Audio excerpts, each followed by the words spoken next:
Welcome to another installment in our playthrough of Order and Opportunity. It's the US turn, so we once again go onto the action phase track and start with a development card. And once again we get one of those events that are placed onto the event in an event slot on the map. So this one goes to the Americas and affects the Central America space here. Okay, and then we continue to opportunities. Is the United States anywhere able to resolve an opportunity?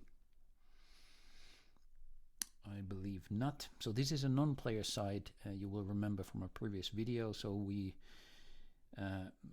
play this slightly differently in comparison to a regular player side. So we check, as with players though, we check whether an opportunity can be resolved. That is not the case, so we move to commands. And now for the non-players, so the rule is if they resolve an opportunity, they get to draw and play 4 cards. If they do not resolve one such, then it's only 3 cards, and so in our case it is then 3 cards as no opportunity was resolved. So I go to the US hand and simply draw 3 cards at random.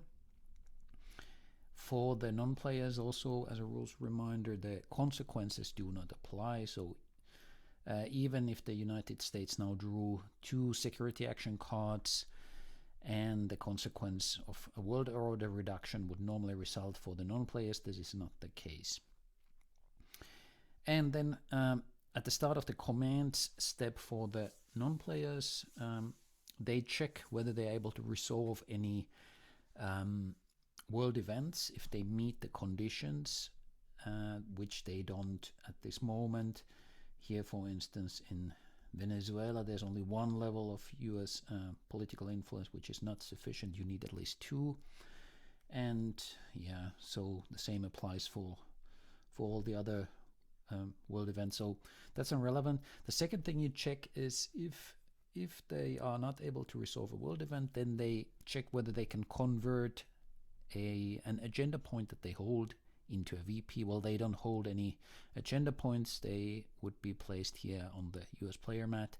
So that step is not relevant for us either. So we simply proceed to play the cards that they drew, and we play them in the order drawn. So we start with a security action, and with the non-players, so you always ignore the event option on the card and you simply play an action corresponding to the suit of the card. And for this purpose you follow the solo aid, which is here in the vassal module visible, and looks like this. So basically there are 4 or 5 different steps depending on the suit that you draw that we go through. And so how that works is the very first thing is to simply roll a die and select a random region where we start going through the priorities. So I'm going to roll the 1 die and we get 3, which designates Asia. All right, and then looking on the player aid, we look at the topmost priority. So it talks about placing in the home space if a 6 was rolled. That's not the case, so we ignore that. Then, and this is the most often occurring option, place influence at the resolvable world event opportunity or pivotal event space. We haven't talked about the pivotal events at all yet during these videos. I will have an opportunity to talk about that some point later. So basically we check, starting in the region that we just selected by a die roll. We start checking whether there's a space in which the US can place military influence and thereby hope to, at some point down the line, perhaps to resolve a world event or an opportunity. So, and immediately we see the opportunities are not, let me just actually zoom in so we can see a little bit better maybe. So the opportunities both are not resolvable by military influence, the peace shapes indicated there are economic and political influence, so that's not the case. But the Taliban world event is indeed resolvable by military influence, by the cube there. And so the US, the non-player US that is, will then place military influence in the space. Another decision point there is whether they will place NATO military influence, which is available to the US as well as to the EU, or will they place US own military influence here from the playmat.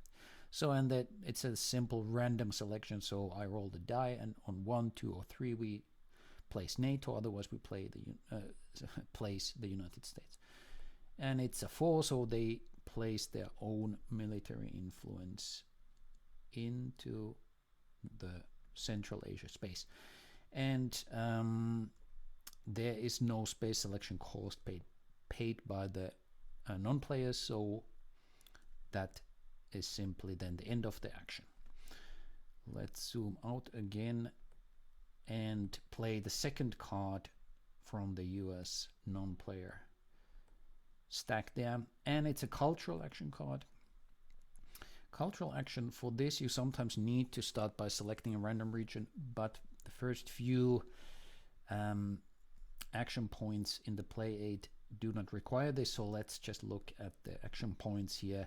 So the first thing we check is whether the international condemnation neutral event, which happens to be here on the map, is triggered, and they will trigger it in case triggering it will shift the War of Ideas track in a direction favorable to the democracies, which is not the case since there are these two spaces would shift towards authoritarian and this one would shift toward democracy, so it's not going to be a favorable shift for them, so we ignore this priority. Moving to the next one, place an alignment. Okay, so we check whether the US could place an alignment. For this purpose, we first look at the US player mat, where during the previous turns we have placed these alignment placing cards. There are 3 altogether on them, of them here on the player mat. And as it says on the event option on the card, the placement can be triggered by a cultural action card, which the US has just played. So therefore, we check whether a placement is possible. And for that, and this is just the base game rules, we need to find space that the US controls with either economic, military, or political influence. And I'm scanning the map here to see whether there's such a space. No, there is nowhere such a space, so this priority is not applicable either. So alignment, we pass to increasing the world order contribution, but it's already at 3, so the flow chart here, or the priority order, makes an exception for that. It's only increased if they should be below 3. And then the last option is to place tension, or for the democracies it will be civil society, and they prefer to place where there already is an existing marker. That's the case, for instance, in North Africa, but that is not, there's no US peace there, so they may not actually place there. Here's a civil society marker as well, but it's already at the 2nd level, which is the highest level it can get, so therefore we may also ignore that space. And so what remains is simply to select a random space in which the US can place civil society. So let's start by selecting a random region. 2 I rolled, so that is Americas, and there are indeed 2 regions here, Central and South America, where the US can place civil society marker. They have presence there, so I roll again to select randomly between those 2. 1, 2, 3 is Central America, otherwise South America, and we roll a 5, so a civil society marker will be placed into South America. That resolves that card, and then the last card remaining to be played is also a security action. And so per the same procedure as earlier, we roll to select a random region. It's a 1, so it is Europe. And now the question is, can the US do good in these spaces with military influence? Well, they can. They can resolve this or they can position themselves to resolve this opportunity marker, or they can address the world event there. And so it's a random selection between those two. So again, rolling the die 1, 2, 3 is the Balkans. Otherwise, it is in Eastern Europe. We rolled a 2, so US will increase military influence there. And that concludes the US play. There's one last thing remaining to be done. We inspect the cards that the US played, and if there are any reaction cards, we place them onto the map. Well, there are no reaction cards. The reaction cards say react, and there's the text is printed against the red background. So that there are no reaction cards here. There is, however, the world event resolving card, which the rules, non-player rules, will ask us to keep. So we drop it here in the stack on the US player mat, and that may be used by the US player later on during a future turn. And so we wrap up by discarding the US cards, and with the non-players we look at the action phase track, and remember from the rules that the planning and the discard and refill phases do not happen when you play the non-players. So that concludes the US turn right there.